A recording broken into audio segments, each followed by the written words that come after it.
everyone. Thank you so much. आप 4th floor पर आ जाएं, वहाँ चाय की व्यवस्था है आपके लिए। Thank you. सो एनडीए की हालत आप देख ही रहे हो कि वो बस चाय पिलाने में फोकस कर रहे हैं और आपके क्वेश्चन का कोई भी जवाब नहीं दे रहे हैं।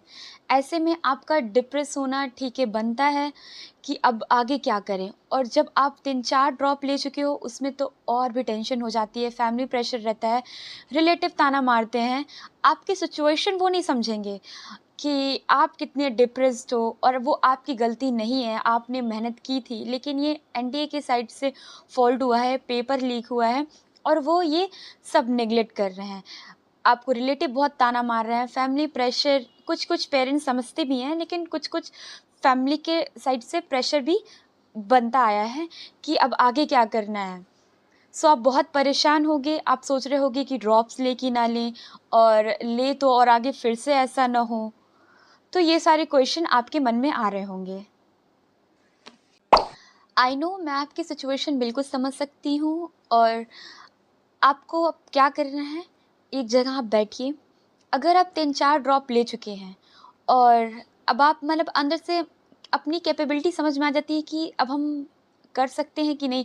एक तो बार बार वही चीज़ पढ़ पढ़ के बहुत फोकस भी हट जाता है। और ये सारी चीज़ें जब आप मेडिकल लाइन की सिचुएशन आप ऐसे देख रहे हो तो बहुत ज़्यादा डिप्रेस होना बनता है और बहुत सारे मन में क्वेश्चन आते हैं कि अब आगे क्या करना है। तो आप एक जगह बैठो।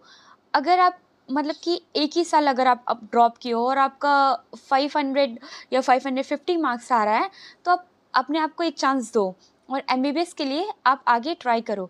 लेकिन आपका 3-4 ड्रॉप हो चुका है और आपके मार्क्स भी उतने अच्छे नहीं आ रहे हैं, तो आपको प्लान बी की सोचने की ज़रूरत है कि आगे आप कौन सा कोर्स परस्यू कर सकते हो।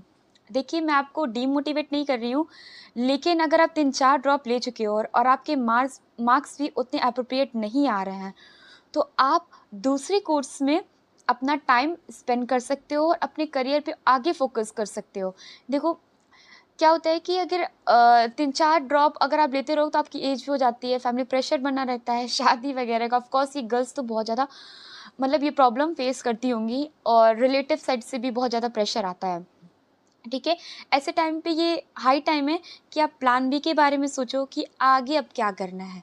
अगर आप कोई और कोर्सेज़ के बारे में सोच रहे हो तो आप कोई और कोर्सेज़ के बारे में ज़रूर जाओ। देखिए, आज की मेडिकल कंडीशन मतलब जो मेडिकल लाइन है उसकी कंडीशन देखते हुए अगर आपको 1% भी अंदर से मतलब लग रहा होगा ना कि ठीक है, नीट करना सही नहीं है, आप इतनी बार ड्रॉप ले चुके हो और फिर भी कंडीशन ये है कि आपको सीट नहीं मिल रही है just because of this scams and all that, तो आप दूसरे कोर्स के बारे में सोचिए और अपने पेरेंट्स से बात करिए।